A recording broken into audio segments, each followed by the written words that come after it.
Hello बच्चों, let's read the question. If x is equals to k square and y is equals to k is a solution of the equation x minus 5y plus c is equals to 0, then the values of k is option A is 2 comma 3, option B is 3 comma 4, option C is 1 comma 2 and option D is 3 comma 5. सबसे पहले बच्चों इस question में हम लोग की concept discuss करते हैं. की कॉन्सेप्ट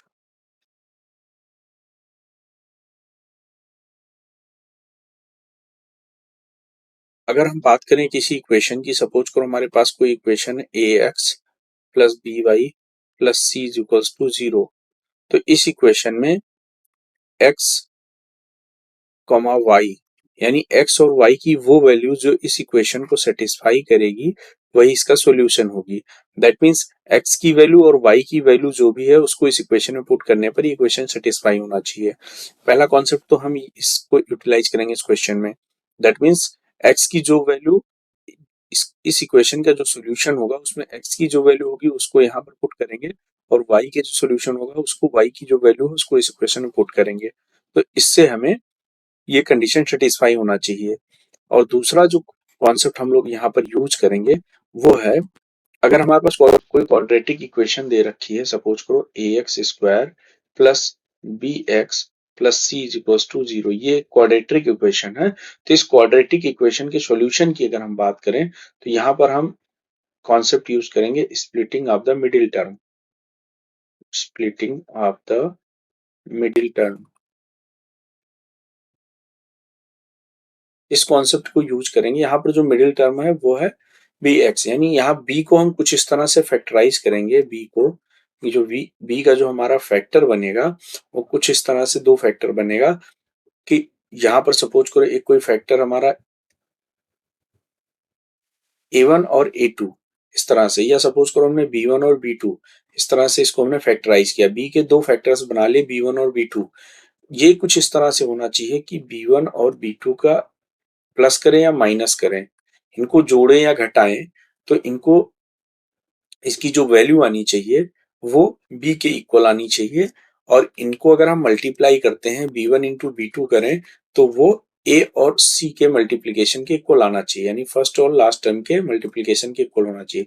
यानी b का जो फैक्टराइज होगा, दो फैक्टर्स इस तरह से ब्रेक करेंगे इसे कि उनका जो सम होगा या माइनस करें या ऐड करें वो b के इक्वल आना चाहिए और उनका जो प्रोडक्ट होगा वो a और c के प्रोडक्ट के इक्वल होना चाहिए. तो इन कॉन्सेप्ट को यूज करके हमें क्वेश्चन सॉल्व करना है. तो क्वेश्चन में जो हमें दिया गया है इक्वेशन वो है x minus 5y plus 6 is equals to 0 और कहा जा रहा है if x is equals to k square and y is equals to k is a solution of this equation. यानी अगर x is equals to k square और y is equals to k इस equation का solution है तो हम यहाँ पर x is equals to k और y is equals to k, x is equals to k square और y is equals to k यहाँ पर हम पुट कर सकते हैं. तो यहाँ लिखेंगे as x is equals to k square and y is equals to k is a solution of this equation, hence we can put x is equals to k square and y is equals to k in this equation. तो अगर हम बात करें यहाँ पर जैसे value put करेंगे तो ये हो जाएगी हमारी x is equals to K square यानी K square minus 5k plus 6 is equals to 0. तो देख रहे हैं यहाँ पर हमें k में एक क्वाड्रेटिक इक्वेशन मिल गई, K square minus 5k plus 6 is equals to 0. यहाँ से हम k की वैल्यू फाइंड आउट करनी है. तो अगर हम बात करें तो जो हमें k में क्वाड्रेटिक इक्वेशन मिली, के स्क्वायर यहाँ से देख लेते हैं minus 5k plus 6 is equals to 0, K square minus 5k plus 6 is equals to 0. यहाँ पे जो मिडिल टर्म है वो है 5. 5 के हमें दो फैक्टर्स कुछ इस तरह से ब्रेक करने हैं कि उनका एडिशन या सब्ट्रैक्शन 5 होना चाहिए और इनका जो प्रोडक्ट आना चाहिए वो a इंटू से, a की वैल्यू यहाँ पर 1 है और c की वैल्यू 6 है.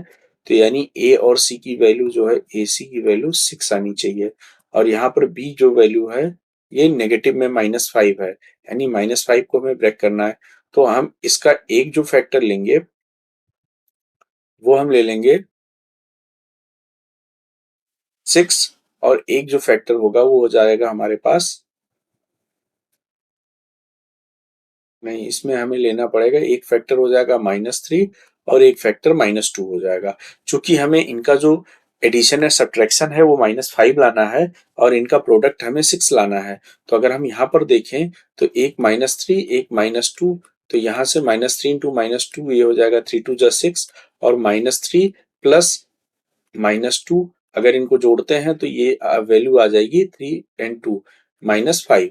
तो यहाँ से हम देख रहे हैं इनको जोड़ने पर -5 आ रहा है, इनका प्रोडक्ट 6 आ रहा है, यानी एक इसका टर्म होगा -3 -2, यानी यहाँ पर हम लिख सकते हैं K square -3k -2k plus 6 is equal to 0। तो यहाँ से अगर k को कॉमन लेते हैं तो एक फैक्टर हो जाएगा k -3, इसी तरह अगर यहाँ से -2 कॉमन लेंगे तो अंदर होगा k -3 इक्वल्स टू 0, यानी एक फैक्टर हमारे पास आ गया k -2 और दूसरा फैक्टर आ गया k -3 इज इक्वल्स टू 0। यानी अगर हम बात करें अगर k -2 इज इक्वल्स टू 0 होगा तो k की वैल्यू 2 हो जाएगी और अगर k -3 इज इक्वल्स टू 0 होगा तो यहाँ से k की वैल्यू 3 आ जाएगी। यानी जो k की दोनों वैल्यू आएगी, एक वैल्यू 2 आएगी और एक वैल्यू 3 आएगी। तो यहाँ से अगर हम देखें ऑप्शंस में तो जो ऑप्शन ए दिया है वही दे रखा है 2,3, यानी के की जो दो वैल्यू होगी वो 2,3 होगी। यानी जो फाइनल आंसर होगा इस क्वेश्चन का that is option A. That means we can say that option A is the correct answer of this question. The value of K is 2,3। ये दो आंसर होगा। I hope you all understood it well. Thank you and all the best.